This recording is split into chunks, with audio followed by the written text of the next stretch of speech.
Hey everyone, welcome to the Roto Grinders Morning Grind podcast. I'm your host, Stevie TPFL. It's June 27th. It's Monday. We have 10 baseball games tonight, which is always nice. And I hope everybody had a wonderful weekend. Last time this guy joined me, he took down a lot of money. I didn't even get a kickback, all the information that I provided to him. But I'm happy to have Eric Crane back on. How you doing, my friend? I'm good, but I thought me coming on the show again was the kickback.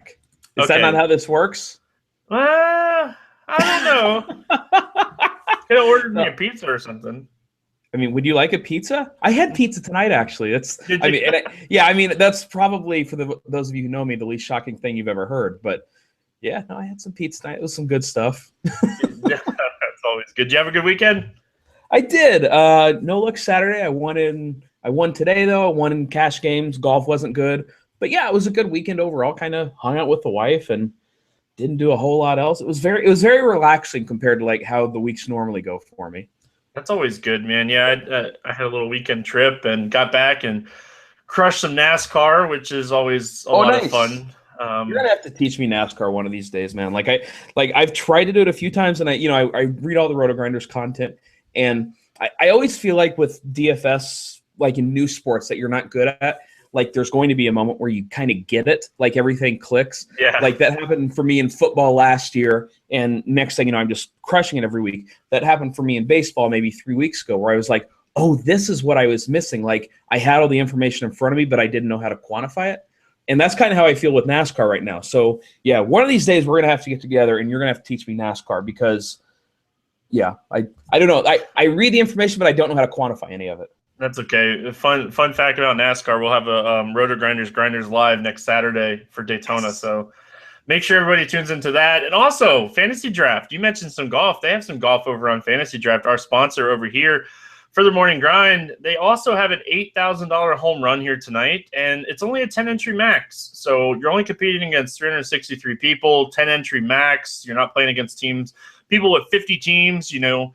I just love the max over there. So make sure you guys check them out. Use promo code Grinders. That way you guys get incentives here at Roto Grinders for free for a year for Fantasy Draft, and you get a 100% deposit bonus up to $600. A lot of fun stuff coming up here this week on Roto Grinders. Make sure you guys are paying attention to the forums. The single entry stuff is starting here this week, so make sure you guys are paying attention to that. I know it's already in the lobby there on FanDuel, so make sure you guys check that out. But we're here to talk some baseball, so that's what we're going to do. It's a pretty interesting slate, like I said, 10 games, and we're going to start it here with New York, and it's Texas at New York. We have Ivan Nova against Chichi Gonzalez. Chichi Gonzalez making his first start, making his debut of 2016 against Ivan Nova. Nova, oh, man, we're going to like some Texas bats here, I have a feeling. He's not a good pitcher, but he's not necessarily somebody I just want to go out of my way to target. Like there are other games I'm going to be interested in. I mean, I'm looking right now, and he's not good, but I mean, he's not as bad as what you kind of want him to be. Like I think we can find some better spots on this slate that might even be lower owned, because I imagine that Texas and New York will eat up a little bit of ownership. Nova's given up at least 6 hits and 6 straight starts. He's going to face a team that's, for the most part, left-handed heavy. He really struggles with lefties. 372 WOBA, 33% hard contact, 1.77 home run per 9 dating back to last year. The whip is high. I think this is a really good spot to look at these Texas lefties. We'll talk about that here in a second. But Chichi Gonzalez, oh man, Chichi Gonzalez. He's a professional baseball player. He is a very professional baseball player. And yeah, we have no stats on him this year. This is his first start back. Last year, it looks like he walks a lot of guys and he doesn't strike very many guys out. Yeah, and the walks being an issue here in minor leagues this year too. He has a 1.39 WHIP in AAA at Round Rock this year, over a 5 ERA. Going to have to look at some Yankees here as well. We're not going to be targeting these guys here. No, I don't have a lot of interest in Chichi Gonzalez, especially that strikeout rate. I mean, we were looking at it before the show, and he definitely gives up more fly balls to righties, and he gives up more hard contact to righties. And, the Yankees don't exactly have a murderous row of right-handed hitters. That said, he's not, I'm not going to be targeting. I know the Yankees are bad against lefties anyways, but he just doesn't get enough strikeouts for me to warrant consideration. Let's talk Texas bats here. Every day, I give out three guys that I like on fantasy draft under 8K, and the first one's actually going to come from this game. It's Nomar Mazara. Expecting him to be in that 3 spot here. I just love his price at 6,800 on fantasy draft. I'm sure you like him and some other Texas bats here. The thing is, I'm looking at Nova against lefties. I mean, he's getting ground balls at a 57% rate. I mean, that's really good as far as pitchers go. Now, I understand he's not good. Still giving up a lot of hard contact. But I don't know. This is a game I'm probably going to stay away from. I don't really love either side of it. And I think it's going to be too popular for me to really get excited about. Like, if I thought this was going to be a 1 or 2% owned spot, I'd be like, all right, let's party. Let's go for it. But, I mean, it's got a 9.5 total with a lean to the Yankees. I don't know. I'm going to have to dig into this a little bit more tomorrow. But as of right now, I'm not really on the Texas bats that much. I think the total's too high. Yeah, I think I'm opposite of you here. I like these Texas lefties a lot, especially on FanDuel. You get guys like Prince Fielder, 2,400, Nomar Mazara, 2,800, Odor, Profar, whoever you prefer there. They're both around the same price. You're going to get these guys just in a good spot. They're on the road. You're kind of locking in 4 at-bats here against Ivan Nova. I think it's a good spot to target the Texas bats. And looking at the Yankees, nothing really screams to me. But if you want a one-off tournament play, why not A-Rod? I think A-Rod would be the guy if I was going for a one-off tournament play. I don't have a lot of interest in the lefties. But if you want, A-Rod, nobody ever really plays him. So you could definitely play A-Rod. I mean, I guess Starlin Castro's in play maybe if you're desperate, but I don't get excited about that. So, I mean, A-Rod's the guy for me if you were looking for a one-off in New York. New York Mets, Washington Nationals, Joe Ross, Noah Syndergaard. Syndergaard dealing with a little bit of an elbow. He's supposed to be out there and taking a scheduled start as, normal rotation spot. What's your thoughts here on Noah Syndergaard after going out and throwing 6 innings? This is one of those things where I'm going to have to pay attention throughout the day because if he's healthy, he's the best pitcher on the board. I'd play him over Arrieta if they were the same price. I'd definitely play him over Trevor Bauer if he were the same price. He's the 3rd highest priced pitcher on the slate, which I don't understand. I mean, he should be the highest price guy. I know Washington has some bats that scare us, with Harper, with Worth, with not Ben Revere. But I mean, I don't care. He's one of the 2 or 3 best pitchers in baseball. I'm going to fire up Thor as long as he's healthy. And that's one of those things where you're going to have to listen throughout the day because if he's not healthy, look, the Mets can be a little bit cautious with those young arms. We've seen it with Steven Matz. Zach Wheeler, I know, is kind of, toiling around with a little bit of minor elbow issue. And so if it doesn't sound like Thor is having any issues, fire him out there. If I was doing 500 teams, I would put him on 500 teams. If it sounds like they're not really sure, then I would be much more cautious with him.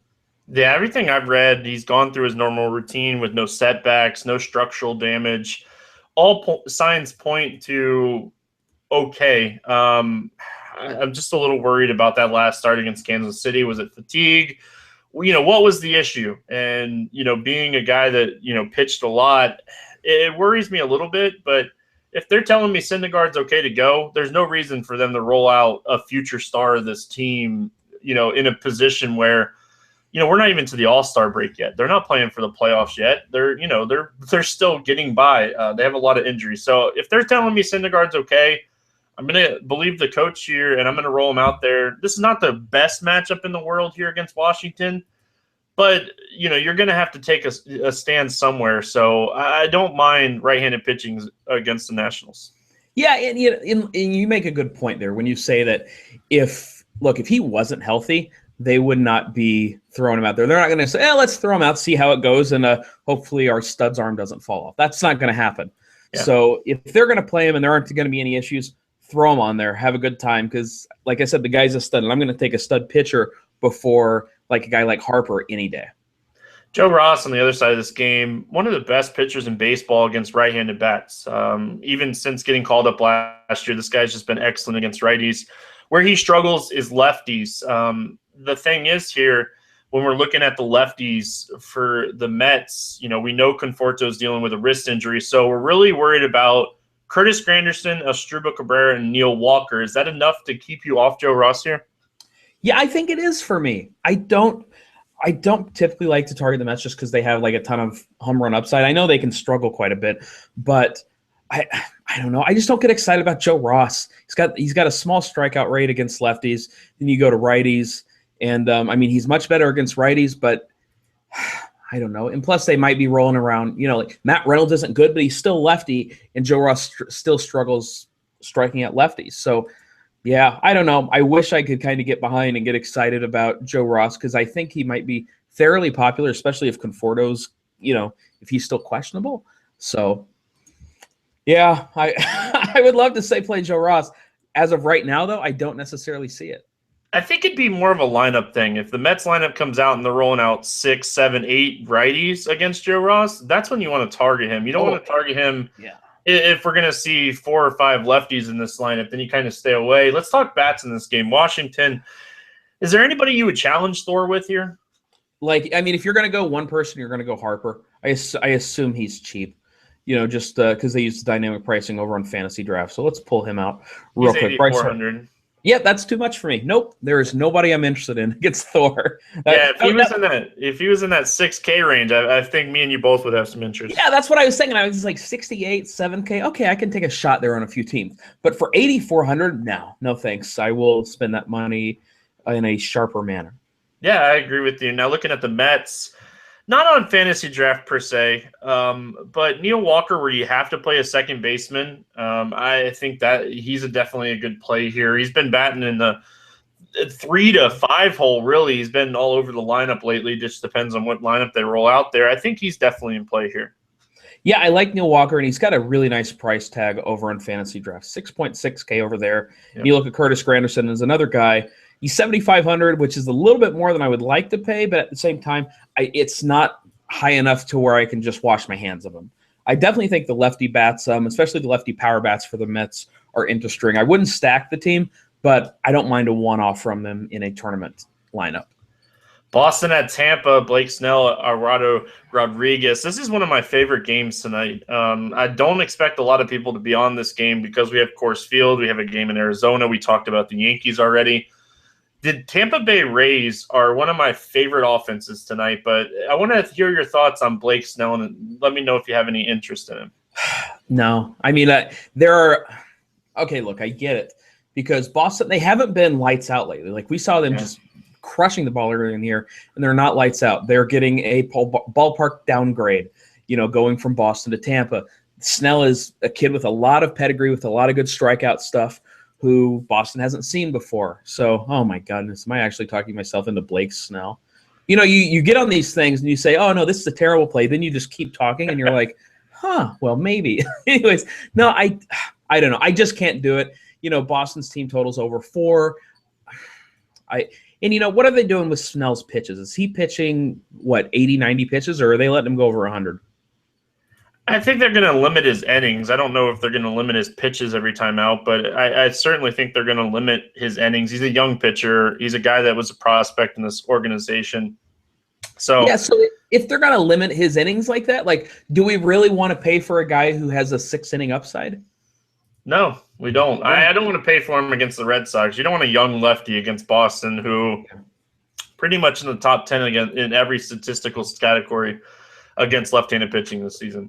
Yeah, no, absolutely. And I understand it's a ballpark downgrade, but it's not a downgrade enough to get me on Blake Snell. I mean, if I was doing 500 teams, he might be on 5, just because of why the hell not? Let's throw a dart. But yeah, if I was doing 20 teams, he might make one of them, but I seriously doubt it.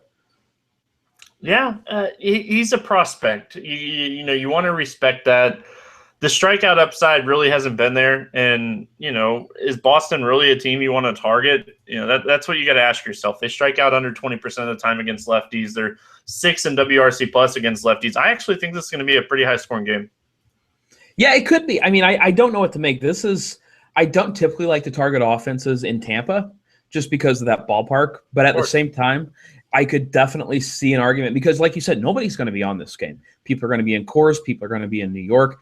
There was one other game where we were talking about Arizona. People are going to be in Arizona. I don't think you're going to see a lot of exposure to this game from people. So there's a game theory argument to be made here. At the same time, I don't think it's the best.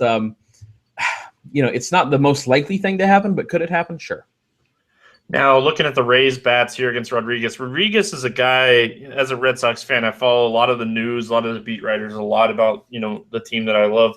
But Rodriguez is a guy that it's more mental. This guy has talent. He's very talented, but it's all mental. And he's struggling with control. And he's just lacking – they're saying he's just lacking, picturing the game and, confidence and, focus in the game. And, that's an issue. And when you're facing a team that – when we're looking at the Rays, man, this team is stacked with right-handed bats. They're first in WRC plus against lefties for a reason this year. So when you have a lefty going into Tampa, nobody's going to play these guys. Yeah, no, I see what you mean. I understand exactly what you mean. He's going to walk a lot of guys. At the same time, if you're a pitcher who has control problems and you're kind of crazy, wouldn't you want to be facing a team that strikes out a ton and chases a lot of balls? Of course. I mean, it might be a spot where he gets. It could be a spot where he gets right. I mean, that's possible. Maybe. I could definitely see it happening. Yeah, I mean, and we've seen him have. I mean, correct me if I'm wrong. Wasn't he a prospect who had big strikeout upside? No, he is. He's a big prospect in the Red Sox organization. It's just like I said, he can't focus during the game right now. It's so weird. That's a problem. That's definitely not what you want from your prospects. Let's talk bats here. Boston bats here against Snell. Is there anybody that really piques your interest? I mean, you got to look at the top of the order, and if you want one guy who's going to be under-owned, not a lot of people are going to play Poppy because people get scared off by the left-on-left thing. And Poppy's just a god. He can hit anybody. It doesn't particularly matter. You could go there. You could go Hanley Ramirez, who's starting to hit the ball better. Anybody at the top anybody, I mean, 1 through 9, really. 1 through 8, I guess. I wouldn't go out of my way to roster Sandy Leon. But anybody in that game, I think, is fine against Snell. At the same time, I don't particularly like stacking against the guy with high strikeout upside. So I don't think I would stack the game. You can go one-off with any of those top 6 or 7 guys, though. Yeah, don't leave out Jackie Bradley Jr. He hits left-handed pitching really well. Lefty on lefty matchup. His price tag, nobody's going to play him here. One of my favorite tournament options here. Love Mookie. Like you mentioned, Hanley's hitting the ball well right now. I won't even quote the tweet or anything, but I've been telling you guys for a week that Hanley's going to start hitting the ball, and he has. So hopefully you guys have been listening. Now, looking at the Rays, my favorite bat to target here for the Rays is on the DL, which is Steve Pearce. But I still think with Logan Forsythe back in that leadoff spot, he's a prime guy we can look at here. Yeah, to me, it's the righties. You can go Forsythe. You can go Longoria. I mean, if you want a really deep one-off sleeper, Hank Conger if he's catching. But for the most part, it would either be Forsythe or Longoria for me. I wouldn't mess with any of the lefties on this team. Like Brad Miller doesn't excite me for this game. Who's the other good lefty? Miller won't start this game. Oh, that's right. Will they have Motter hitting second? Motter, Beckham. Yeah. Oh, Tim. I don't know. I'm a sucker for Tim Beckham. Everybody is a sucker for Tim Beckham. It's not like they hear that. Oh, he's the number 1 overall pick. Oh, nobody's going to play him, and then he's 30% owned when he's hitting second, and people wonder, well, why? What's happening? Yeah, I don't. Yeah, I mean, you can go with Tim Beckham there. I don't hate Motter if he's hitting it up in the order, but I don't know. I'm not excited about this game. I mean, we're going to get to the game I'm excited about later, and it's going to be the game everybody's excited about. But yeah, I mean, yeah, hot take, guys. I like Coors. Yeah, so. Shocking. So the one thing that I do like here on Fantasy Draft, you have the multiple position eligibility, but actually on FanDuel tonight, you're going to have to make a decision if Logan Forsythe's in that leadoff spot and Beckham gets a lineup bump. They're only $400 difference if you have to make that decision. I think I'm still going to go Forsythe there. Is Beckham not a shortstop on FanDuel anymore? No, he's a second baseman too. Oh, break my heart, FanDuel. Why would you do that to me? I know. Golly. Well, yeah, I would probably still go Forsythe, but so will everybody else. So if you if you want to kind of go under the radar there, find Beckham because nobody's going to play Beckham, especially in a race stack. Nothing else really piques my interest. Yeah, mine either. Chicago Cubs at Cincinnati taking on the Reds. Jake Arrieta, he's lost twice this month. That, going to give me a heart attack. Sound the alarm. I know, and Kershaw got rocked on Sunday Night Baseball. What's going on? Did he get rocked? I don't know if he got rocked. It was like 4-1 or something when I looked at my phone. I didn't look into the stats. Yeah, see, I didn't either. And I saw he had given up a I saw he had walked a guy before he struck out somebody, and I thought that constituted as getting rocked for Clayton Kershaw. He gave up a walk. He definitely got rocked. Yeah, that's how good this guy is, though. We're like, no, gave up a walk. It's less than 2 innings into the game, and he doesn't have a strikeout. We're done with him. See you later, Clayton. Yeah, I'm concerned big time. All right, let's talk this game here. Arrieta, we mentioned Thor. Arrieta against the Reds here. Not the greatest ballpark in the world, but it's really hard not to look at him here, right? Yeah, absolutely. I mean, to me, it turns into a pricing issue. You know, he's what, 2K more expensive than Thor is over in Fantasy Draft. So for me, that makes him a non-option. And I don't hate the play, but he doesn't strike out as many guys as you would necessarily like if you're going to pay that price. Cincinnati is a small ballpark. They do strike out a lot, but at the same time, I'm not going to pay up for Arrieta and light 2K on fire when I think Thor's going to outscore him. Yeah, I don't know, man. I think it's a really good spot for Arrieta. When we're looking at the Reds, they're bottom 5 in WRC plus against righties. They're striking out 23% of the time.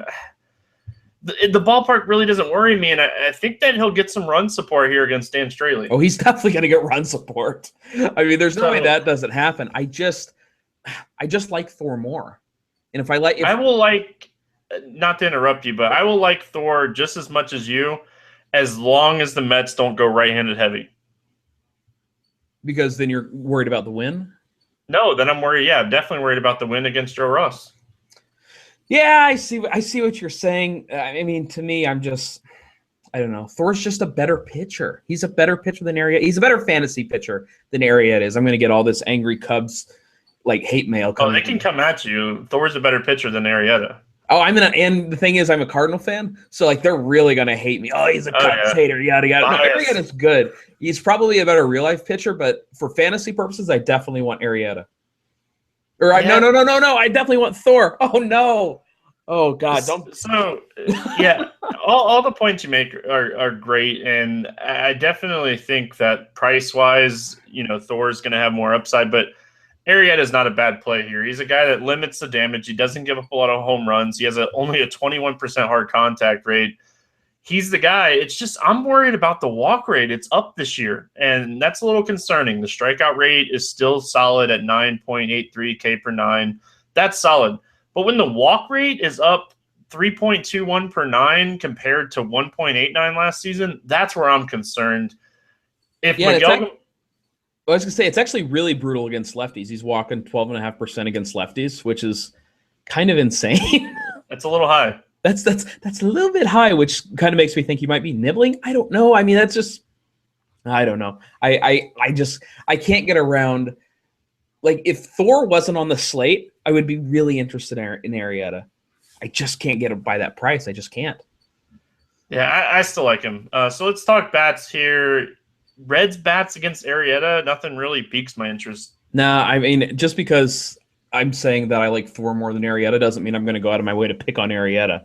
I mean, it's like he's a really, really good real life pitcher.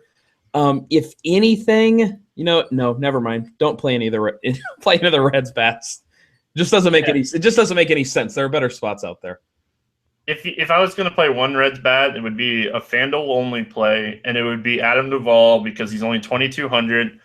If I'm playing multiple tournament teams, that piques my interest a little bit. I can't lie to you. The way that he's had power this year, only needs to get a hold of one in that small ballpark. Yeah, it's still Arrieta. I get it. It's still Arrieta. I'm not going to go there. He's given up. Let's see, 1 home run to lefties all year, and where's to righties here? He's given up 2 to righties. So he's given up 3 home runs all year. He doesn't allow hard contact. He doesn't really allow fly balls. I mean, I just don't see the appeal here. No, and I get it. It would be one-off play, tournament only. So looking at the Cubs here, we get Dan Straley, who is a fly ball pitcher, which never goes well at Cincinnati, Great American Ballpark, one of the smallest ballparks in baseball. Have to like the power guys here, for the Cubs. Yeah, the Cubs lefties I really like. I mean, I like their righties too. Like, I like the whole team. You can go with Rizzo, Chris Bryant's fine, Zobrist, Wilson Contreras. His price is starting to come up, though. I was enjoying when he was 2.5K every day. and now he's up to was. yeah, he's up to 4K over on or 8K over on Fantasy Draft. So that's a little bit too pricey. Plus, I don't really roster catchers there. But then you can go all the way down. Baez is affordable. Addison Russell doesn't really get me excited. Even Miguel Montero, if he plays, I mean, he 6.6K over on Fantasy Draft. You can certainly do worse than that. Yes, you can. Don't mind Chris Coughlin as a punt, too. He's only 6K on draft. So looking for some punt plays, looking for some power here, for this game. Moving on, Cleveland at Atlanta. Trevor Bauer against John Gant. Any interest in Bauer? I know a lot of people like this guy, and I just cannot come around on this guy. So I want to get your thoughts. I like Trevor Bauer. Like, I don't really understand. He was a high-level prospect, and he's bringing it around. He's striking out 23% of his guys. The walk rate's pretty average. I mean, he's not giving up a ton of hard contact, maybe a little bit more than average, but nothing crazy. What's not to like about him? I like picking on him. I picked on him a lot last year and the year before and the year before that. So you're a little biased then. Yeah, when you do this crap since 2009 and you get bad pitchers that started their careers bad, it's hard to come around on them when they start pitching better. And I'm not saying that he's not pitching better. The walk rate is definitely down, which is nice. The home run per 9 is down. That actually helps him. The hard contact rate is up, over the last 2 years. It's 32% this season, which is a little concerning. But when you're looking at the home run hitters or the home run numbers, he's still getting a lot of that hard contact to go on the ground. So for that reason, this is a good spot for him as an SP2 against Atlanta. So I don't love him, and Atlanta's been swinging hotter bats. So if you want to fade him, I'm all for it. If he's going to be popular, I might fade him. I don't see him being popular, right? I mean, he's priced up, and he's is he really going to be more popular than Thor than Arrieta? I don't see a way that happens. No, I didn't even realize his price was that high on Fantasy Draft and DraftKings. He ain't cheap. Yeah, he ain't cheap. And I think a lot of us have the kind of trust the algo theory with those prices. And so when he's priced up like that, I think, oh, he's going to have a big game. But boy, it's hard to pay. He's almost 25K on Fantasy Draft. That's insane. Yeah, I'm really glad though we got to actually hear your verbal response to seeing Trevor Bauer's price. That really makes me happy because that's how high it is. Because when I first looked at this slate a little while ago, I kind of you kind of squint and you go, how on earth is Trevor Bauer more than Noah Syndergaard? And that doesn't seem right.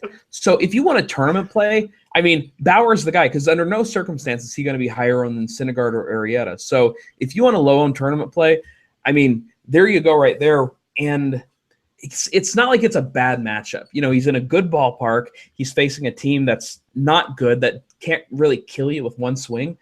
And he can strike guys out. Atlanta, they're slightly below average when it comes to striking out. So don't expect a ton of strikeouts. But again, when the algorithms like a guy this much, I tend to believe them. And I'm going to be digging into him a lot tomorrow. But he's a guy who can win somebody a tournament for sure. Yeah, just pay attention to the weather. It's supposed to be mid-80s there, again, with a lot of humidity. Balls usually tend to fly in those type of weathers. So pay attention to that. For that kind of reason, we have to like some lefties here against John Gant, right? Yeah, for sure. Cleveland's been on fire. They've just been hitting the hell out of the ball. What they had, I think I was watching baseball today and I clicked on the Indians game because I said, wow, that score jumped up quite a bit. They were going up against Verlander and the announcer's going, and the Indians hit their 4th home run of the inning. And I go, they what? Yeah. I mean, it was just unbelievable. They've been swinging a really hot bat and they're priced reasonably. I sort of expected the Indians to be priced up a little bit more in this matchup, but they're not. Lindor's the most expensive guy, him and Santana both at $9,200. And then it goes all the way down to $8,400 for Rajay, and then it goes down into the low 7s. So, I mean, you can get some of these guys at a low price, not to mention they're not going to have any ownership on them. So I actually think the Indians are very interesting as a stack. Well, that piques my interest because my next fantasy draft play under 8K actually comes from this game, and it's going to be somebody that you didn't mention. And you mentioned all these bats, and I'm just so happy because I honestly think he'll go under own here, and it's Lonnie Chisenhall at 6K. He hit 6 in the game on Sunday, Kipnis is dealing with an injury. He might get a lineup bump here. Chisenhall, 6K, warming up. He's one of my favorite plays on this slate. Yeah, no, I mean, and nobody ever plays Lonnie Chisenhall because he's Lonnie Chisenhall. He's still Lonnie Chisenhall. I understand that, but I love hot bats, man. I love streaky hitters. Yeah, I mean, I guess that's fine. Like, I especially don't mind it as like a tournament play. I'm not sure. Like, I don't know. Lonnie Chisenhall doesn't excite me. I had like 3 weeks ago, I was digging deep into some like batter versus pitcher type stuff. And I said, man, I love Lonnie Chisenhall tonight. Because like he was going up against the guy who threw a specific pitch a lot. And this was like the one pitch that he crushed. I can't remember who it was. And he went 0 for 4. And so I'm still instinctively mad at Lonnie Chisenhall. But 6K is a great price for that. I know that's very like mature and very, a very what's the word, sharp way to figure out games. I was doing the show yesterday morning, and they're like, "Man, I like Drew Smiley," and I'm like, "I'm just mad at Drew Smiley," and that was I hope you didn't play him. I did not, because I'm mad at him. It was the first time I've been right on Drew Smiley all year, I think, at least in the last 2 months. St. Louis at Kansas City taking on the Royals. Adam Wainwright, Danny Duffy. Man, I don't know what to do with Adam Wainwright. I don't want to play him, but I don't know necessarily if I want to pick on him too much either. Yeah, and I think that's sort of the way to go in this game. The Royals, they're not striking out a ton. I sort of, after the injuries, I'm like, oh, they must be striking out more. And I looked, and they're still, they still have one of the best strikeout rates in baseball. They're still not striking out a ton. So I don't know. I don't love Wainwright. I don't necessarily trust him yet. And again, I'm a Cardinals fan, but at the same time, I'm not going to go pick on him. So it's probably just a stay away from me. If you want to get a one-off play, I mean, find a lefty. I guess Alex Gordon's back, but even that doesn't excite me. I don't know. It's pretty much a stay away from me. Alex Gordon excites me a little bit on draft, 6,400. I think that's a really fair price tag. I love playing Whit Merrifield. I talk about him all the time. Eric Hosmer. These guys are safe cash plays because they always tend to put up points. So you can look at them. I'm not really extremely happy about the matchup here tonight. And then on the other side, Danny Duffy. He's good. It's going to happen. He's going to have a massive game eventually. 15.9% swinging strike rate, almost a 30% strikeout rate this season. His biggest issue, and we've seen it, when he was pitching good, and I think it was 2011. It wasn't great. He was pitching better then, but it was home run issues, and that's the same kind of thing that we're seeing this year. He's given up the long ball. So I don't know if I'm going to take Duffy here because I really do respect the Cardinals as an offense and as a team. They're like the Rangers to me. I don't like picking on these teams because they're good baseball teams. I don't hate Duffy. I really don't. That's fair. I don't. I just mentioned how I kind of get mad at Drew Smiley. Now, I don't have a lot of faith in the Cardinals offense right now. I really don't. I know they crushed it in Seattle tonight. But, they've got an average ISO. They've got a WRC plus of 89 against lefties. They're striking out 21% of the time. This is not and the thing is, he's giving up home runs, but it's still in Kauffman Stadium, which suppresses home runs. So I don't hate Danny Duffy as an SP2 tomorrow. I really don't.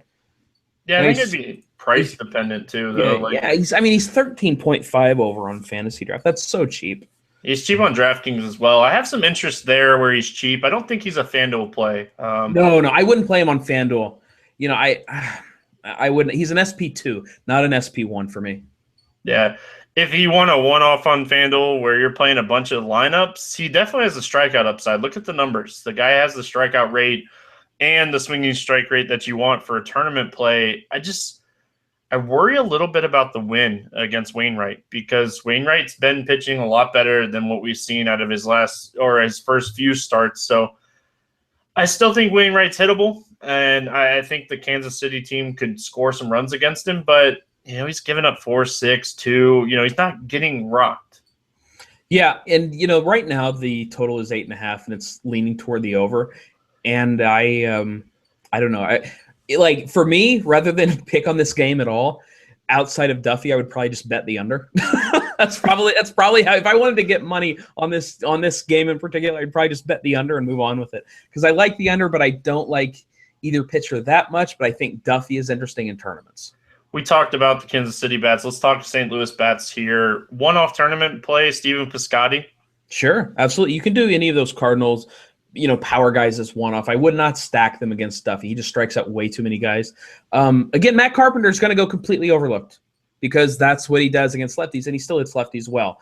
And he's, 8,700 over on Fantasy Draft. Brandon Moss is 8,700. Aledmus Diaz, Johnny Peralta don't really excite me as one-offs. You could talk me into Matt Holliday, but he gets pulled late in the game a lot. Excuse me. So, yeah, I mean, Piscotty, Moss, how much? Piscotty's got to be cheap. How much is he? I'm looking right now. Oh, yeah, Piscotty's 7,800. He's definitely in play as a one-off at that price. That's just too cheap for his skill level. Toronto at Colorado, heading to Coors Field here. Blue Jays. Troy Tulowitzki back at Coors.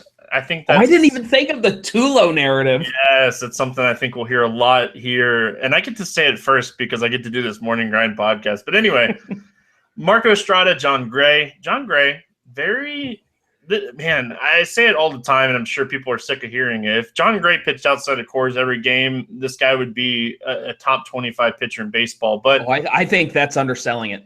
I think he's still young. Gotta factor in the youngness a little bit. By the way, this total has jumped a full run since it came out a few hours ago. That's always good. It opened at 11.5, which is huge. And now it's 12.5 with Toronto being favored. And I don't love Toronto in this game. And I'm so glad that they're favored because I think that means more people are going to play Toronto. And I'm not as interested in picking on John Gray. He's just too good for me. Marco Estrada, though, I am absolutely interested in picking on. I am excited to pick on Marco Estrada. Yeah, it wouldn't be the hard contact rate being 33%. Is it? That's really high. What about fly balls? It wouldn't be 49% fly ball rate, and it wouldn't be a Sierra that's almost 2 points higher than his ERA, would it? Wow, all of those things interest me, as does his 10% walk rate. All of those things really excite me to stack against Marco Estrada. If there was ever a time for a pitcher to get blown up and show a ton of regression, this is the spot. And it's coming. It is coming. Yep. With Marco Estrada. We were talking about that before the show. We're like, boy, this Estrada regression is coming, and I think it's just going to hit a brick wall tomorrow. We said that a lot last year, too. We always said that he was going to regress last year, and it just never happened. This is a spot that we want to pick on him. We want to really focus on the Rockies bats here. They're just in an excellent spot. Yeah, I really enjoy that his soft contact rate is only 20%. Yeah, that's fair, right? That's fair for us if we're playing the Rockies bats. That's for sure. Yeah, I don't know. I've mentioned some other teams that I like, and I do like other teams, but this is a spot where this is what I hope happens. People log into their account, click on Marco Estrada. Oh, here's the Coors game. Let's see how Marco Estrada is. They see his ERA at 2.70. They see, oh man, he's been pitching really good. Well, I don't have any interest in there. So I'm just not I'll go to Toronto, and I'm like, baby doll, thank you. By the way, there's an interesting note. The Blue Jays may consider limiting Estrada's innings in the second half of the season. So you might even get that Toronto bullpen. Not that they're any better than Estrada, but I mean, I don't know. I love Colorado. I love them. I love them. I love them. And I hope more people are on Toronto. Yeah, and look for all these cheap guys that we get every once in a while. Pay attention to the Rockies lineup. Now, I don't want to go out of my way to pick on John Gray, but if you want to play Donaldson or EE or Tulo here or even Saunders, I'm not going to tell you not to. You know what worries me, though? Like, taking a one-off from Toronto is there are going to be so many Toronto stacks out there that if the ball's flying for one guy in Coors, a lot of the time it's going to be flying for a lot of guys. So I don't necessarily like to go one-offs unless I'm stacking a Coors game. So honestly, I'm probably just going to stay away from Toronto because I would expect I'm going to have a ton of Colorado stacks. So that's kind of where I stand there, and I know a lot of people are still going to put one-offs. But look, it's not like Josh Donaldson's going to go 3 for 4 with 2 home runs and everybody else is going to go 0 for 4. Like, I fully expect – I don't know. To me, if you're going to play Toronto, you're stacking them. I will agree to a point here, but if I had to play a one-off guy, it'd be Saunders. If there's going to be a big game, I think it's going to be him because – even when John Gray pitches well on the road, he still has a really high hard contact rate to lefties. He's struggling with lefties. That's why I said top 25 and not top 10. This guy needs to work on his issues with lefties. Like some people need to work on their issues with women. He needs to work on his issues with lefties. Saunders would be the one-off guy that if you want a one-off guy, I would expect him to have the big game. Yeah, and I think people are finally coming around to how good Michael Saunders is now, but he's really good at baseball. He is good at baseball. Yeah, he's better at baseball than I am at anything, if I'm being completely honest. I mean, he's just been smashing the ball all year, and I actually like that call. I guess if you're going to do a one-off, it would be Saunders, and I don't think that'll be people's one-off a lot of the time. When's Joey Batista? Wow. When is Jose Batista supposed to come back? Do you know? I don't know if they have actually said when he's going to come back. All right. It looks like he landed on the DL on the 17th. So technically he could come back at the beginning of next month. All right. So, okay, we're not going to see him then. That's what I was just kind of wondering. I wasn't sure if he was close to coming back. Yeah, I could see Saunders, I guess, as a one-off. I don't hate that. I wouldn't go Donaldson, though, as a one-off. He's just going to be too popular for me. Yeah, I'm just going to hope that Donaldson goes 0 for 4 and 30% of lineups are dead. Philadelphia, Arizona, another good ball game to target here. Vincent Velasquez coming off the DL, making his first start back. Robbie Ray. I haven't heard anything about pitch count or anything like that. So it was a bicep injury. Worries me. Yeah, that happens to me a lot, by the way. This is not necessarily the spot that I'm going to target him anyway at Arizona. So I feel like this is a really easy stay away. If I'm doing anything in this game, I'm going to be looking for one-offs. Both these guys have way too high of a strikeout rate for me to stack against them. That said, I'm not even kidding. If the roof is closed, and what did you say it was going to be 107? 107. Yeah, I mean that's absurd. That's the roof's going to be closed. Yeah, so if the roof is closed, it's not as hitter friendly. It's still hitter friendly, but it's not as hitter friendly. I don't mind either of these pitchers in this game. I understand there. I mean, it's obviously like high risk tournament only, but both these guys, we've seen them have big games. They have big strikeout numbers. Both these offenses can strike out a lot. And I understand there's ballpark issues, but if you don't hit the ball, it's not going to go over the fence. So I don't hate either of these pitchers as a very, very deep tournament guy. You're going to have some balls to play. No, I have some interest in Robbie Ray. Velasquez, I'm not doing it. I'm just worried. They've come out and said, like, I read a report this morning, Adam Morgan's ready in the bullpen. So, if you want to go sneaky, stack up righties against Velasquez, hopefully hope that he feels some tightness in his bicep after an inning or two, and then you get all these righties against Adam Morgan at Chase Field. And yeah, but anyway, I have some interest in Robbie Ray. When we're looking at the Phillies, they're the worst team in baseball against left-handed pitching as far as WRC plus goes. Their striking out almost 24% of the time against lefties. They have no power against lefties, so I have interest in Robbie Ray. I was more on the no side for Velasquez. I love the Robbie Ray call. I think he's a really great SP2 tournament option on draft and DraftKings here. Yeah, by the way, look at that price. Like, we talk about trust the algorithm. I mean, he's $9K over on DraftKings. He's $18K over on Fantasy Draft. Yeah. That's telling us something. This is another game where I'm going to have to listen all day to hear kind of what Velasquez is saying and what the doctors are saying about him. I mean, look, if it sounds like, oh yeah, he might.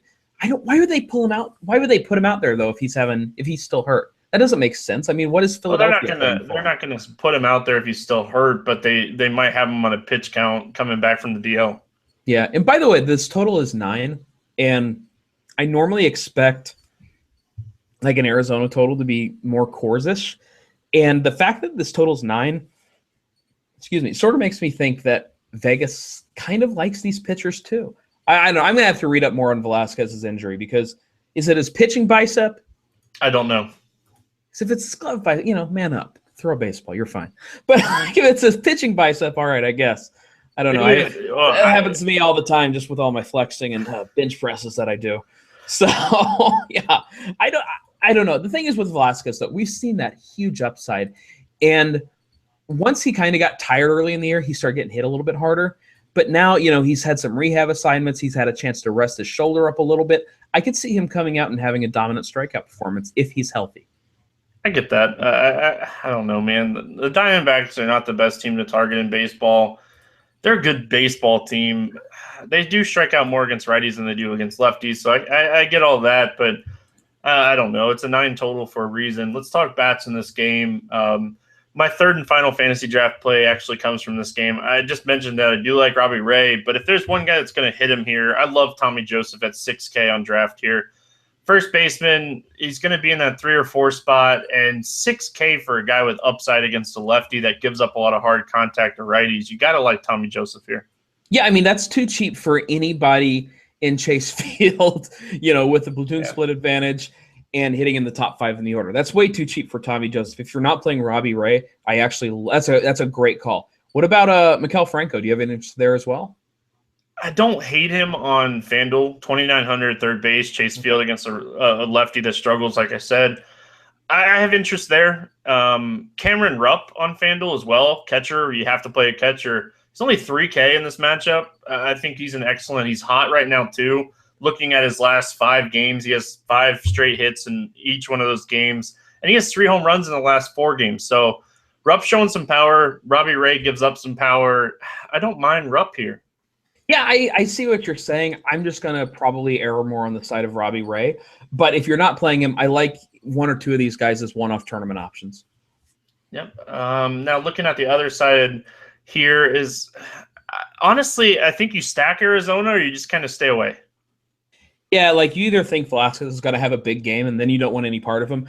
I really find I'm really interested in what you said earlier about they said Adam Morgan's going to be ready in the bullpen because – look, if this turns into an Adam Morgan and Chase Field game, then I would like the Diamondbacks almost as much as I do the Rockies.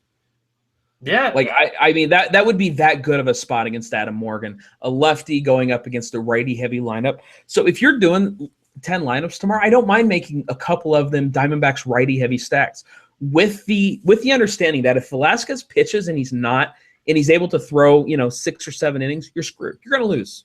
I mean, he's not bad against righties, but if he's hurt and they have to bring in Adam Morgan and then they don't want to hurt the rest of their bullpen also, you're going to be in a spectacularly wonderful tournament spot.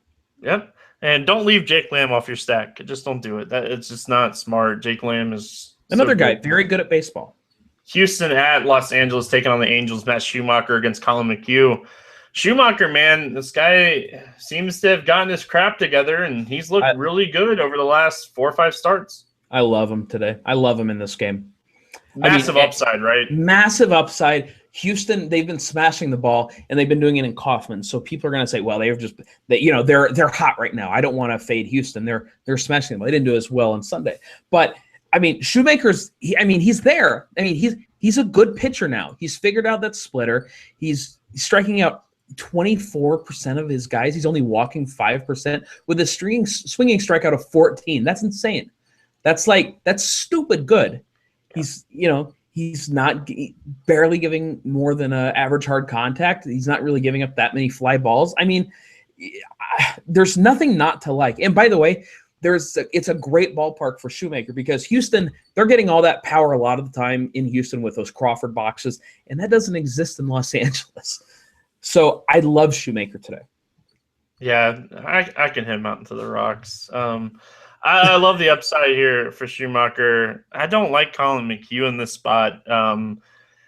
Oh, man, I've played Trout so much lately, and he just hasn't had that game. And I feel like he had it on Sunday, and it took the Sunday off. And it drove me nuts. I think I'm going to go back to the well here on Monday and hope that I'm not chasing the points that I missed out on Sunday.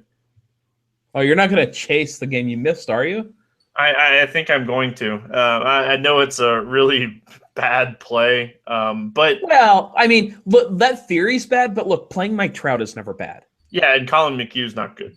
Yeah, and he's not as good as Noah Syndergaard. I think we've already established that. So yeah, I like Mike Trout's never a bad play. Like if you're going to chase somebody, you want it to be a guy like Mike Trout.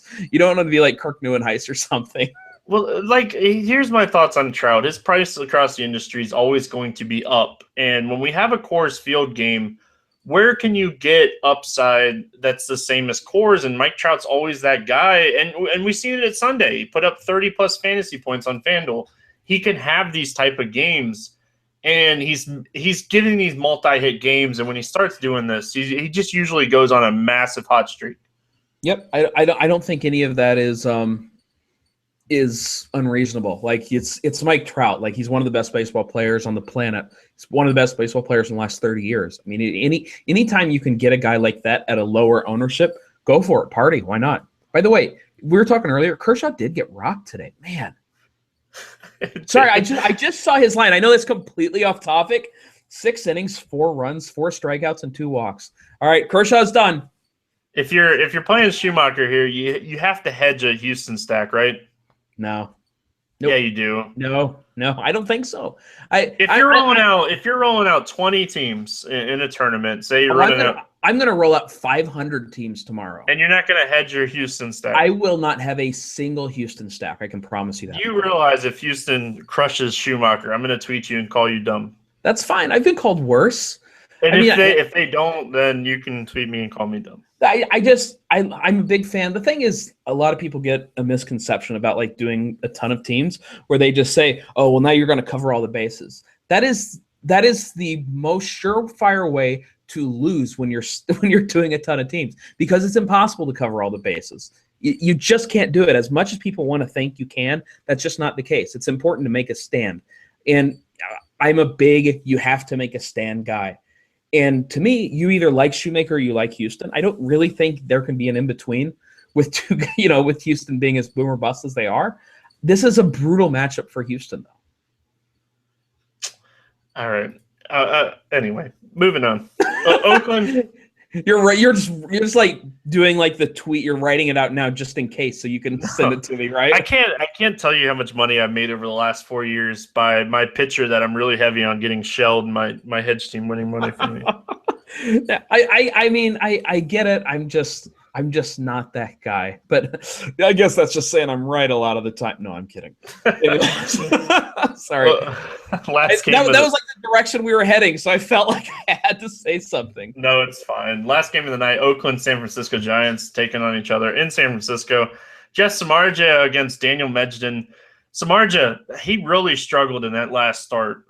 It was probably one of his worst starts this season, probably one of his worst starts over the last few years. It was at Pittsburgh. He's coming back home here. He struggled in 3 of his last 4 starts. Is this a spot you think he could bounce back here against Oakland? Yeah, maybe. I mean, the Athletics, they don't strike out that much. What are they? I'm looking. Yeah, they're bottom 3 in the league in strikeouts against righties. And I think I was looking earlier at this. Their last 2 weeks, they're by far striking out less than any other team. So I don't think this was a great matchup for Samardzija to maybe get back on track. I don't expect him to get shelled. San Francisco, it's a pitcher's park. At the same time, I don't know. It's probably one of those games where he throws 7 innings, gives up 2 runs, and strikes out 4, which is fine from a real life baseball perspective, but it's not fine from I need a lot of upside to win a tournament perspective. Yeah, I just don't know if I can target him here. It's a great ballpark. His price. Boy, they make you want to play him, don't they? That price is like right in that sweet spot that just makes you. Oh, it's so close. It's 16. So close. Yeah, I know. It makes me question. It makes me want to go on both sides, and that just means that they did a really good job of pricing him. If you want a one-off tournament play here for Oakland, oh, never mind. I was going to say something, but I'm not going to say it now. So I know who you're going to say, and he is not. I know. I was so excited that he was coming back. Josh Reddick was supposed to come back off the DL Monday. Not going to happen. All right, let's talk here about Chris Medjden. He's a guy that. Or Daniel, yeah. My bad. Yeah, Chris is his little brother. He works at Walmart, doesn't get a lot of love. Daniel Medjden, this guy, 4th round draft pick, was the first pick in that, drafted by, Houston. Been a minor leaguer up until this year, and, the strikeout rate's been there. And, the whip and the xFIP, all this stuff suggests that this guy's actually been pitching pretty good. Yeah, and this was a guy who I was doing a show last week with Dave, and he was saying that this guy's a legit prospect. Yeah. So I mean, if you want to go target him in a good ballpark, that's fine. It's just I never really target the Giants. We were talking about the A's don't strike out. The Giants strike out less than the A's against righties. So I can't. This whole game is probably going to be a stay away for me, which is a depressing way to end a good podcast. This is going to be a stay away game. Yep, that's how I feel too. Too many good spots. Yep, but boy, I really cannot compliment these sites enough. That is the absolute perfect price for Jeff Samardzija. It's like when you're playing poker and you make the bet where the guy's like, man, that's a great bet. I don't know whether to call or fold. It makes me want to do both. You say, God, I made a damn good bet. Whatever happens, that's the pricing on Jeff Samardzija tomorrow. Fair enough. I think I would go down to Danny Duffy or go up to a guy like Robbie Ray before I would play Samardzija here. Yep, same here. Let's play some home run derby. One of my favorite things of the podcast. We can't end on a game that we're not going to play. We got this great buildup, then we end up on a game where we just say, no, we're good. We're going to take Coors Field out of this home run derby like always. I can't just pick all Coors guys? No, you can't. And I'll let you go first here. I am going to take Anthony Rizzo against Dan Straley. That's fair. I think I like that one. It's a fair call. I'm going back to that Texas-New York game. I'm going with the first guy that I liked here. I'm going Mazzara. All right. Now, is there like a pricing? Nope. Whatever you want. Okay. Ooh. I don't have rules except for no course. You're the YOLO guy at Roto Grinders. Is that what you're saying? No, they just kind of let me do whatever I want as long as I keep doing it a good job, I guess.